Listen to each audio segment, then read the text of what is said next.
They didn't leave because you were weak. They left because they thought you'd never stop waiting. But what happens when the one who always cared suddenly stops reaching out? No goodbye, no closure, just silence.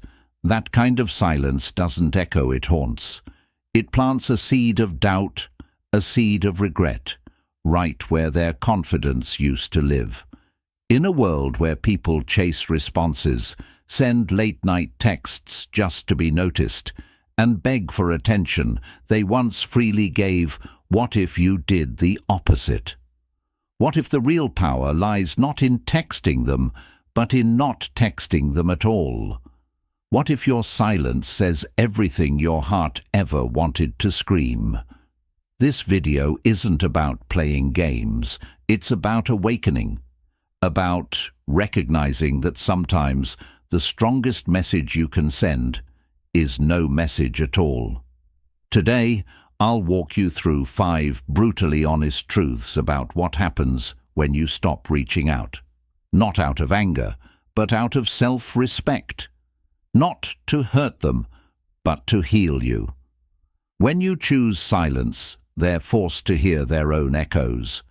When you choose distance, they finally see what closeness used to feel like. You're not pulling away to punish them. You're simply learning to protect your peace, and that changes everything. So if you've ever been ignored, ghosted, or left wondering what went wrong, this video is for you. Because by the end, you won't just understand the power of not texting them. You'll own it. And trust me, they'll feel it, deeper than any words you could have ever written. Let's begin. Number 1. Your silence is louder than words. There's something hauntingly powerful about silence. It lingers. It makes people wonder. When you choose silence over explanation, you allow the other person to sit with the discomfort of their choices. You stop giving them the comfort of your voice, your emotions, your reactions. And suddenly, what they once took for granted becomes a mystery they can't decode. When you don't text them, you're not ignoring them. You're choosing peace over chaos. You're refusing to beg for attention or chase someone who didn't value your presence. And believe me, this shift is profound. It's not about playing hard to get. It's about showing you've evolved past needing validation. Silence forces the other person to fill in the blanks. They start asking themselves, why did they stop reaching out? Did they finally move on? Are they with someone better? And these thoughts are not just idle curiosity, they're seeds of regret and fear. Moreover, silence brings them face to face with their own ego. If they expected you to always be available, your silence disrupts that comfort. It shakes the foundation of their control.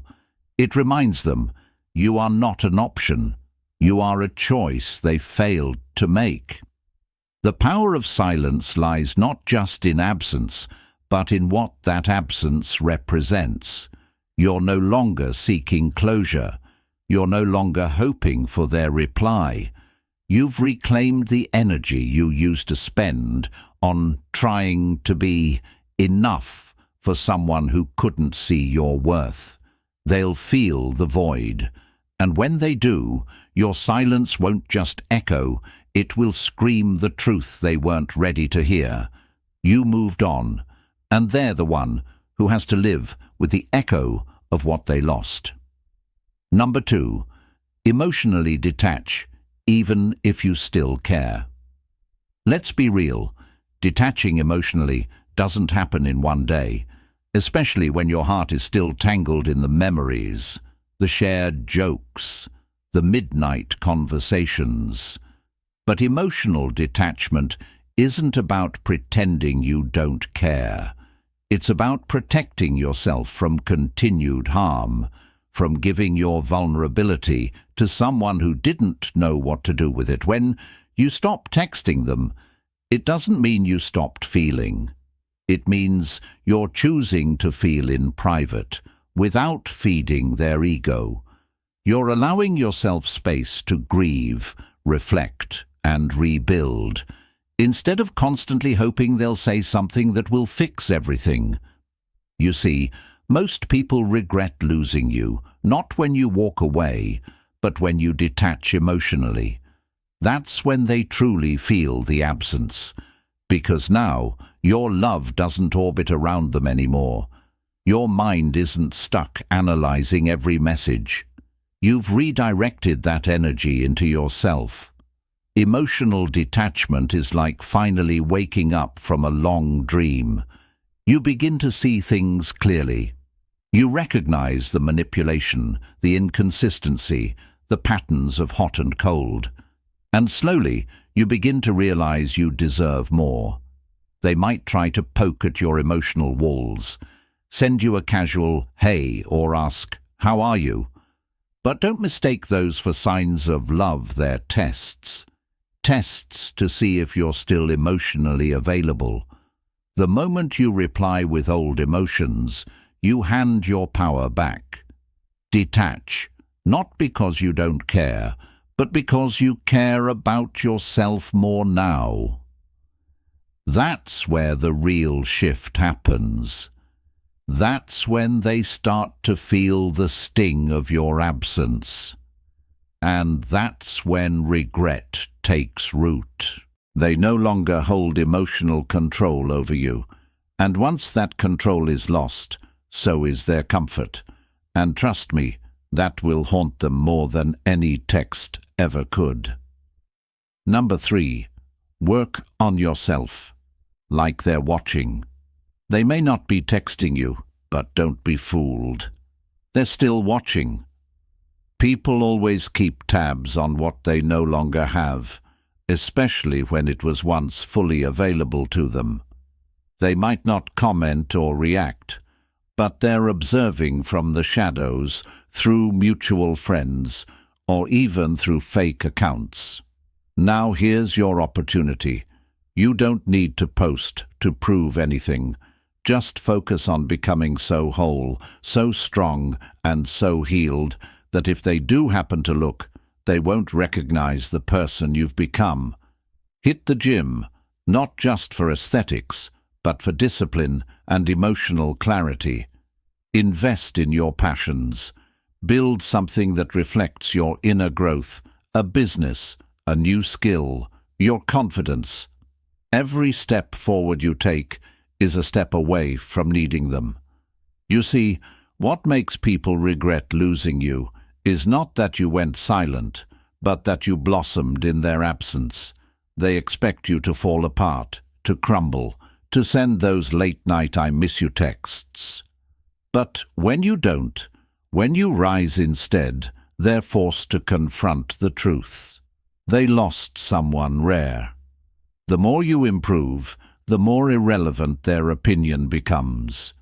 You don't need their validation. You've outgrown their approval.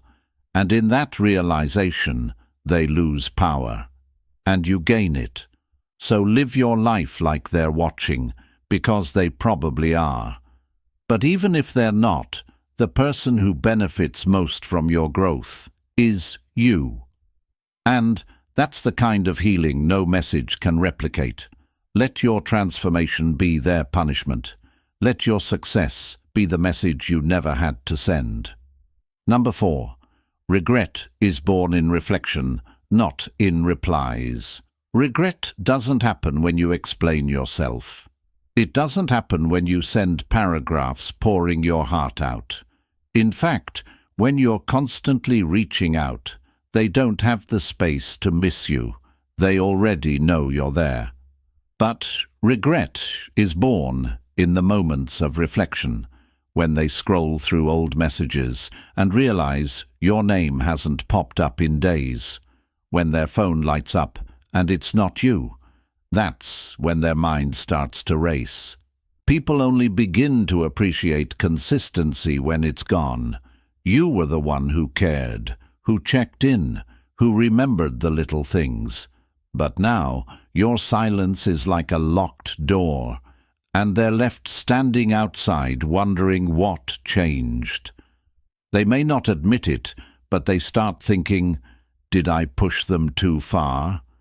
Did I finally lose them for good?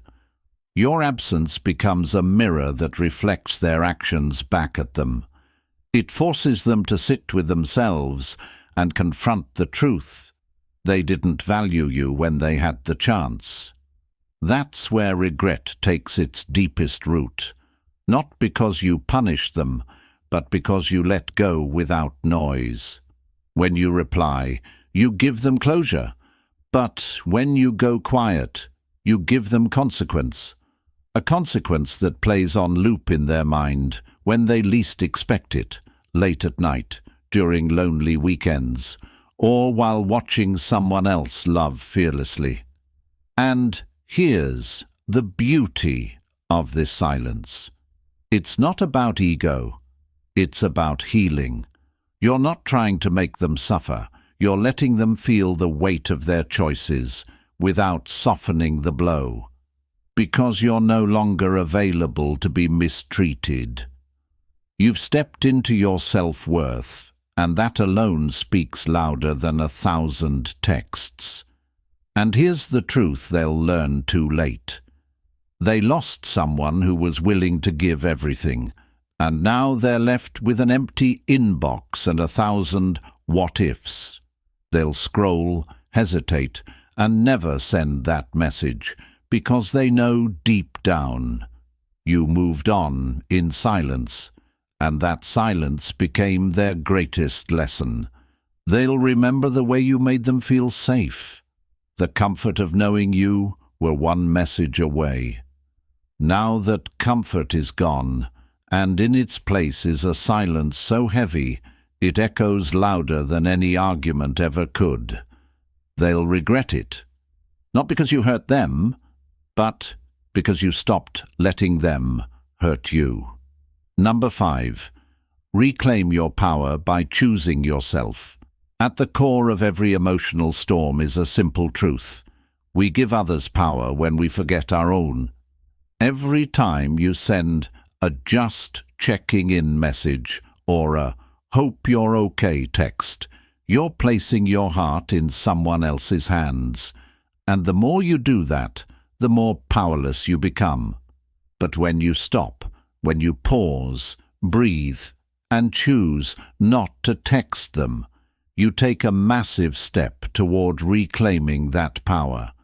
You remind yourself that you are enough even without their response, that your value isn't dependent on how someone else perceives you.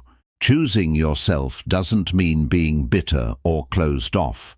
It means acknowledging the pain, honoring the love you gave, and deciding that you deserve that same love in return, from yourself first, and from others who truly see you. This is where real transformation begins. You start dressing for yourself, smiling for yourself, setting goals, not to impress, but to express. You begin to glow differently because now your worth isn't tied to someone else's inconsistency. It's rooted deep in your own growth. They may notice, they may even reach out, but you'll no longer be waiting on that, because now your life has meaning beyond their attention, and that shift is magnetic. People are drawn to those who have walked through heartbreak and still stood tall. You've stopped bleeding for someone who wouldn't even offer a bandage. You've stopped explaining your worth to people who were too blind to see it. And in that stillness, in that brave silence, you found yourself again. So let them wonder, let them miss you, let them regret, because you chose yourself when they couldn't choose you. You picked peace over confusion, clarity over chaos. And that's not weakness. That's the highest form of strength. No more chasing, no more convincing, just becoming, evolving, rising. And now, the only text they'll ever see is the one they never got. At the end of the day, it's not about revenge. It's not about making them suffer. It's about finally honoring yourself enough to stop pouring your love into the wrong places. You've tried. You've waited. You've cared more than you should have. And now, it's time to stop texting them. Not because you stopped loving, but because you started healing.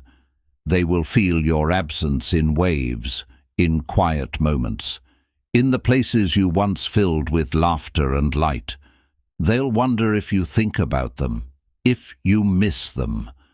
But the truth is, by the time they feel your loss, you'll have already grown past the need for their presence, because silence isn't empty. It's full of answers. It says, I loved you, but I love me more now. I waited for you, but I won't wait forever.